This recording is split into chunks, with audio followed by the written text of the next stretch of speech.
ಈ ಕಾರ್ಯಕ್ರಮದ ಪ್ರಾಯೋಜಕರು ಗಡಿಯಾರ್ ಗ್ರೂಪ್ ಆಫ್ ಕಂಪನಿ. ನೀವು ನೋಡ್ತಾ ಇದ್ದೀರಾ ಸನ್ಮಾರ್ಗ ಸುದ್ದಿ ಸಂಚಯ. ನಾನು ಶಂಶೀರ್ ಬುಡೋಳಿ.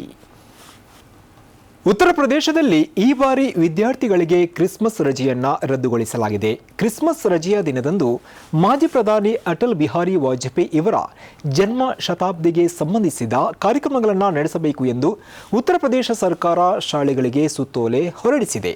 ಈ ದಿನದಂದು ಶಾಲೆಯಲ್ಲಿ ವಿದ್ಯಾರ್ಥಿಗಳು ಕಡ್ಡಾಯವಾಗಿ ಹಾಜರಿರಬೇಕು ಎಂದು ಈ ಆದೇಶದಲ್ಲಿ ಸೂಚನೆ ನೀಡಲಾಗಿದೆ. ಉತ್ತರ ಪ್ರದೇಶವನ್ನು ಬಿಟ್ಟರೆ ದೇಶದ ಇನ್ನಿತರ ಹಲವು ರಾಜ್ಯಗಳಲ್ಲಿ ಕ್ರಿಸ್ಮಸ್ಗೆ ಒಂದಕ್ಕಿಂತ ಹೆಚ್ಚು ದಿನಗಳ ಕಾಲ ರಜೆಯನ್ನು ನೀಡಲಾಗಿದೆ. ಕೇರಳ, ರಾಜಸ್ಥಾನ, ಪಂಜಾಬ್ ಮುಂತಾದ ರಾಜ್ಯಗಳಲ್ಲಿ ಕ್ರಿಸ್ಮಸ್ಗೆ ದೀರ್ಘಕಾಲದ ರಜೆ ಇದೆ. ಡಿಸೆಂಬರ್ 25ರಿಂದ ಜನವರಿ 5ರವರೆಗೆ ರಾಜಸ್ಥಾನದಲ್ಲಿ ಕ್ರಿಸ್ಮಸ್ ರಜೆಯನ್ನು ನೀಡಲಾಗಿದೆ. ಡಿಸೆಂಬರ್ 22ರಿಂದ ಜನವರಿ 10ರವರೆಗೆ ಪಂಜಾಬ್ನಲ್ಲಿ ಕ್ರಿಸ್ಮಸ್ ರಜೆಯನ್ನು ನೀಡಲಾಗಿದೆ. ಉತ್ತರ ಪ್ರದೇಶದಲ್ಲಿ ಈ ಹಿಂದೆ ಕ್ರಿಸ್ಮಸ್ ದಿನದಂದು ಸರ್ಕಾರಿ ರಜೆಯನ್ನು ನೀಡಲಾಗಿತ್ತು. ಈ ಬಾರಿ ಅದನ್ನು ರದ್ದುಪಡಿಸಲಾಗಿದೆ. ಈ ಬಿಜೆಪಿಯವರು ಕುಂಬಳಕಾಯಿ ಕಳ್ಳ ಎಂದರೆ ಹೆಗಲು ಮುಟ್ಟಿ ಯಾಕೆ ನೋಡಿಕೊಳ್ತಾರೆ? ಪ್ರಚೋದನಕಾರಿ ಭಾಷಣ ಮಾಡುವವರು ಮಾತ್ರ ದ್ವೇಷ ಭಾಷಣ ತಡೆ ಮಸೂದೆ ವಿರೋಧ ಮಾಡ್ತಾರೆ. ಪ್ರಚೋದನಕಾರಿ ಭಾಷಣ ಮಾಡದೆ ಹೋದರೆ ಸುಮ್ಮನೆ ಕೇಸ್ ದಾಖಲಿಸುವುದಿಲ್ಲ ಎಂದು ಸಿಎಂ ಸಿದ್ದರಾಮಯ್ಯ ಹೇಳಿದ್ದಾರೆ. ಇಂದು ಮೈಸೂರಿನಲ್ಲಿ ಮಾಧ್ಯಮದವರೊಂದಿಗೆ ಮಾತನಾಡಿದ ಮುಖ್ಯಮಂತ್ರಿ ಸಿದ್ದರಾಮಯ್ಯ, ದ್ವೇಷ ಭಾಷಣ ತಡೆ ಮಸೂದೆ ಕೆಲವರನ್ನ ಗುರಿಯಾಗಿಸಿಕೊಂಡು ರೂಪಿಸಲಾಗಿದೆ ಅಂತ ಬಿಜೆಪಿ ಆರೋಪಿಸಿರುವ ಬಗ್ಗೆ ಪ್ರತಿಕ್ರಿಯಿಸಿ, ಈ ಕಾಯ್ದೆ ಎಲ್ಲಾ ಪಕ್ಷದವರಿಗೂ ಅನ್ವಯವಾಗುತ್ತದೆ. ಬಿಜೆಪಿ ಮಾತ್ರ ಯಾಕೆ ವಿರೋಧಿಸುತ್ತಾರೆ? ದ್ವೇಷ ಭಾಷಣದಿಂದ ಸಮಾಜದಲ್ಲಿ ಶಾಂತಿ ನೆಲೆಸುತ್ತದೆಯೇ ಎಂದು ಪ್ರಶ್ನಿಸಿದರು. ಶಾಂತಿ ಹಾಗೂ ಭ್ರಾತೃತ್ವ ಕಾಪಾಡಲು ಈ ಮಸೂದೆ ಜಾರಿ ಮಾಡಲಾಗುತ್ತಿದೆ. ಇತ್ತೀಚಿನ ದಿನಗಳಲ್ಲಿ ದ್ವೇಷ ಭಾಷಣ ಹೆಚ್ಚಾಗುತ್ತಿದೆ. ಇದನ್ನು ನಿಯಂತ್ರಿಸಲೆಂದು ಮಸೂದೆ ರೂಪಿಸಿದೆ ಎಂದರು. ಬಿಜೆಪಿ ಮಸೂದೆಯನ್ನು ತೀವ್ರವಾಗಿ ವಿರೋಧಿಸಿರುವುದು ಅವರು ದ್ವೇಷ ಭಾಷಣ ಮಾಡುತ್ತಾರೆ ಎಂಬ ಕಾರಣಕ್ಕಾಗಿ ಎಂದು ಚುಚ್ಚಿದರು.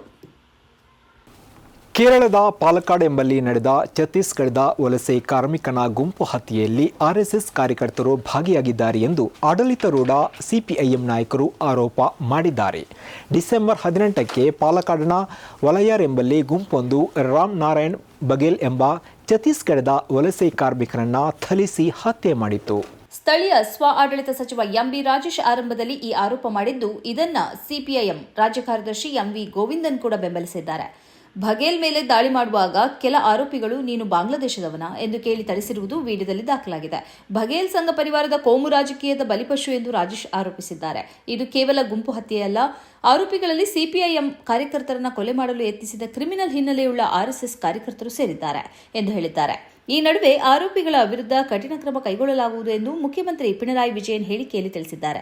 ಬಘೇಲ್ ಅವರ ಕುಟುಂಬದೊಂದಿಗೆ ಮಾತುಕತೆ ನಡೆಸಿದ ಕಂದಾಯ ಸಚಿವ ಕೆ ರಾಜನ್, ಕುಟುಂಬಕ್ಕೆ ಕನಿಷ್ಠ 10 ಲಕ್ಷ ರೂಪಾಯಿ ಪರಿಹಾರ ನೀಡುವ ಬಗ್ಗೆ ಸಂಪುಟ ನಿರ್ಧರಿಸುತ್ತದೆ ಎಂದು ಹೇಳಿದ್ದಾರೆ. ಸಚಿವರ ಭರವಸೆಯನ್ನು ಪರಿಗಣಿಸಿ ಬಘೇಲ್ ಕುಟುಂಬ ಪ್ರತಿಭಟನೆ ಹಿಂಪಡೆದಿದ್ದು ಮೃತದೇಹ ಸ್ವೀಕರಿಸಲು ನಿರ್ಧರಿಸಿದೆ ಎಂದು ವರದಿಯಾಗಿದೆ. ಸುಪ್ರೀಂ ಕೋರ್ಟ್ ವಿವಾದಾತ್ಮಕ ಚುನಾವಣಾ ಬಾಂಡ್ಗಳನ್ನು ರದ್ದು ಮಾಡಿದ ನಂತರವೂ ರಾಜಕೀಯ ಪಕ್ಷಗಳಿಗೆ ದೇಣಿಗೆ ಬರುವುದು ನಿಂತಿಲ್ಲ. 2024-25ರಲ್ಲಿ ಈ ಚುನಾವಣಾ ಟ್ರಸ್ಟ್ಗಳ ಮೂಲಕ ಕಾರ್ಪೊರೇಟ್ ದೇಣಿಗೆಗಳು 3 ಪಟ್ಟು ಹೆಚ್ಚಾಗಿದೆ. ದೇಣಿಗೆ 3,811 ಕೋಟಿ ರೂಪಾಯಿಗಳಿಗೆ ತಲುಪಿದೆ. ಇದರಲ್ಲಿ ಬಿಜೆಪಿಯೊಂದೇ 3,112.50 ಕೋಟಿ ರೂಪಾಯಿಗಳನ್ನು ಪಡೆದುಕೊಂಡಿದೆ. ಅದರ ಕುರಿತಾದ ರಿಪೋರ್ಟ್ ಇಲ್ಲಿದೆ ನೋಡಿ. ಭಾರತದ ಚುನಾವಣಾ ಆಯೋಗಕ್ಕೆ ಸಲ್ಲಿಸಿದ ದೇಣಿಗೆ ವರದಿಗಳ ಪ್ರಕಾರ 9 ಚುನಾವಣಾ ಟ್ರಸ್ಟ್ಗಳು ರಾಜಕೀಯ ಪಕ್ಷಗಳಿಗೆ ಒಟ್ಟು 3,811,037 ಕೋಟಿ ರೂಪಾಯಿಗಳನ್ನು ದೇಣಿಗೆ ನೀಡಿದೆ. ಅದರಲ್ಲಿ ಕೇಂದ್ರ ಸರ್ಕಾರವನ್ನು ಮುನ್ನಡೆಸುವ ಬಿಜೆಪಿ 3,112,050 ಕೋಟಿ ರೂಪಾಯಿಗಳನ್ನು ಪಡೆದುಕೊಂಡಿದೆ. ಇದು ಒಟ್ಟು ನಿಧಿಯ ಸುಮಾರು 82% ಆಗಿದೆ. ಕಾಂಗ್ರೆಸ್ ಪಕ್ಷವು ಸರಿಸುಮಾರು 298,077 ಕೋಟಿ ರೂಪಾಯಿಗಳನ್ನು ಪಡೆದಿದ್ದು, ಇದು ಒಟ್ಟು ದೇಣಿಗೆಯ 8% ಇದೆ. ಇತರ ಪಕ್ಷಗಳು ಒಟ್ಟಾರೆಯಾಗಿ ಸುಮಾರು 400 ಕೋಟಿ ರೂಪಾಯಿಗಳನ್ನು ಪಡೆದಿವೆ. ಸುಪ್ರೀಂ ಕೋರ್ಟ್ ಅನಾಮಧೇಯ ಚುನಾವಣಾ ಬಾಂಡ್ ಯೋಜನೆಯನ್ನು ಅಸಂವಿಧಾನಿಕ ಎಂದು ಘೋಷಿಸಿದ ನಂತರ ಟ್ರಸ್ಟ್ ಆಧಾರಿತ ನಿಧಿಯಲ್ಲಿನ ಈ ಹೆಚ್ಚಳವು ಗಮನಾರ್ಹ ಬದಲಾವಣೆಯನ್ನು ಸೂಚಿಸುತ್ತದೆ. ಹಿಂದಿನ ಹಣಕಾಸು ವರ್ಷದಲ್ಲಿ ಟ್ರಸ್ಟ್ಗಳ ಒಟ್ಟು ಕೊಡುಗೆಗಳು 1,218 ಕೋಟಿ ರೂಪಾಯಿಗಳಷ್ಟಿತ್ತು.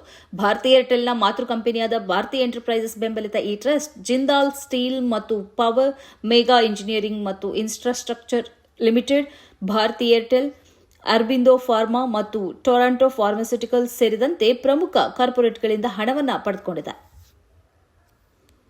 ಉತ್ತರ ಪ್ರದೇಶದಲ್ಲಿ ಈ ಅಲೆಮಾರಿ ಹಸುಗಳು ಪ್ರಮುಖ ಸಮಸ್ಯೆಯಾಗಿ ಬಿಟ್ಟಿದೆ. ರಸ್ತೆಗಳಲ್ಲಿ ಮತ್ತು ಎಲ್ಲೆಂದರಲ್ಲಿ ಈ ಹಸುಗಳು ಅಡ್ಡಾಡ್ತಾ ಇರುವುದರಿಂದ ಈ ಪಾದಚಾರಿಗಳಿಗೆ ಮತ್ತು ವಾಹನಗಳಿಗೆ ತೊಂದರೆ ಆಗ್ತಾ ಇದೆ.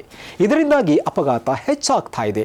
ಕಳೆದ ಚುನಾವಣೆಯಲ್ಲಿಯೂ ಈ ಅಲೆಮಾರಿ ಹಸು ಬಹಳಷ್ಟು ಚರ್ಚೆಯ ವಿಷಯವಾಗಿತ್ತು. ಇದೀಗ ಇದರ ಪ್ರತ್ಯಕ್ಷ ಅನುಭವ ಮುಖ್ಯಮಂತ್ರಿ ಯೋಗಿ ಆದಿತ್ಯನಾಥ್ ಇವರಿಗೂ ಕೂಡ ಆಗಿರುವಂಥದ್ದು.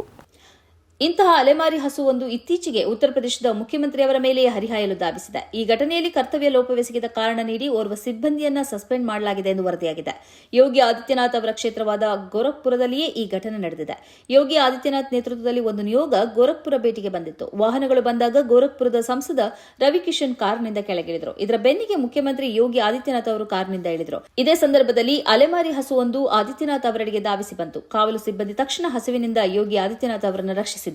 ಈ ವಿಷಯದಲ್ಲಿ ಸಾಕಷ್ಟು ಸುರಕ್ಷತಾ ಲೋಪ ಕಂಡುಬಂದಿದೆ ಎಂದು ಆರೋಪಿಸಿ ಸಿಬ್ಬಂದಿಯನ್ನು ಸಸ್ಪೆಂಡ್ ಮಾಡಲಾಗಿದೆ. ಗೋರಖ್ಪುರದ ಮುನ್ಸಿಪಾಲಿಟಿ ಕಾರ್ಪೊರೇಷನ್ ಸೂಪರ್ವೈಸರ್ ಸಸ್ಪೆಂಡ್ ಆದ ಉದ್ಯೋಗಿಯಾಗಿದ್ದಾರೆ. ಮುಸ್ಲಿಂ ಬಟ್ಟೆ ವ್ಯಾಪಾರಿಯನ್ನ ಬಿಹಾರದಲ್ಲಿ ಥಳಿಸಿಕೊಂಡು ವಾರಗಳೇ ಕಳೆದಿದ್ರೂ ಈವರೆಗೂ ಆರೋಪಿಗಳನ್ನು ಅರೆಸ್ಟ್ ಮಾಡಲಾಗಿಲ್ಲ. ಮಾತ್ರವಲ್ಲ, ಪೊಲೀಸರು ಕಳ್ಳತನದ ಅನುಮಾನದ ಮೇಲೆ ಈ ತನಿಖೆಯನ್ನು ಕೇಂದ್ರೀಕರಿಸಿ ಸಂತ್ರಸ್ತ ಕುಟುಂಬವನ್ನೇ ಕಟಾಕಟೆಯಲ್ಲಿ ನಿಲ್ಲಿಸ್ತಾ ಇದ್ದಾರೆ ಎಂಬ ಆರೋಪ ಕೇಳಿಬಂದಿದೆ. ಡಿಸೆಂಬರ್ 5ರಂದು ಅತರ್ನನ್ನು ಥಳಿಸಲಾಗಿತ್ತು ಮತ್ತು ಆ ಬಳಿಕ ಗಾಯ ಹೆಚ್ಚಾಗಿ ಇವರು ಆಸ್ಪತ್ರೆಯಲ್ಲಿ ಸಾವನ್ನಪ್ಪಿದ್ರು.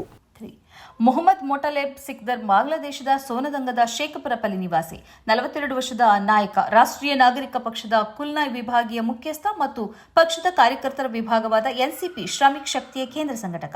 ನಗರದ ಗಾಜಿ ವೈದ್ಯಕೀಯ ಕಾಲೇಜ್ ಆಸ್ಪತ್ರೆಯ ಬಳಿ ಬೆಳಗ್ಗೆ 11:45 ಸುಮಾರಿಗೆ ದುಷ್ಕರ್ಮಿಗಳು ಮೊಟಲೆಬ್ ಮೇಲೆ ಗುಂಡು ಹಾರಿಸಿ ಅವರ ತಲೆಗೆ ದಾಳಿ ಮಾಡಿದ್ದಾರೆ ಎಂದು ಸೋನದಂಗ ಮಾದರಿ ಪೊಲೀಸ್ ಠಾಣೆಯ ಉಸ್ತುವಾರಿ ಅಧಿಕಾರಿ ಅನಿಮೇಶ್ ಮೊಂಡೋಲ್ ಹೇಳಿದ್ದಾರೆ.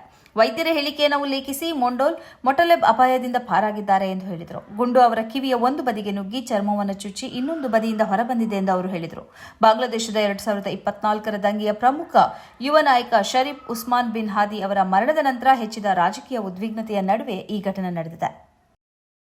ಬಾಂಗ್ಲಾದೇಶದ ಯುವ ನಾಯಕ ಶರೀಫ್ ಉಸ್ಮಾನ್ ಬಿನ್ ಹಾದಿ ಸಾವಿನ ಬಳಿಕದ ಈ ಬೇಗುದಿ ಇನ್ನೂ ಕೂಡ ನಿಂತಿಲ್ಲ.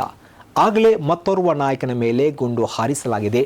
ಬಾಂಗ್ಲಾದೇಶ ರಾಷ್ಟ್ರೀಯ ನಾಗರಿಕ ಪಕ್ಷದ ಕುಲ್ನಾ ವಿಭಾಗೀಯ ಮುಖ್ಯಸ್ಥ ಮೊಹಮ್ಮದ್ ಮುತಲೆಬ್ ಸಿಕ್ದರ್ ಮೇಲೆ ಗುಂಡಿನ ದಾಳಿಯಾಗಿದ್ದು, ಗಂಭೀರ ಸ್ಥಿತಿಯಲ್ಲಿದ್ದ ಇವರನ್ನ ವೈದ್ಯಕೀಯ ಕಾಲೇಜು ಆಸ್ಪತ್ರೆಗೆ ದಾಖಲಿಸಲಾಗಿದೆ.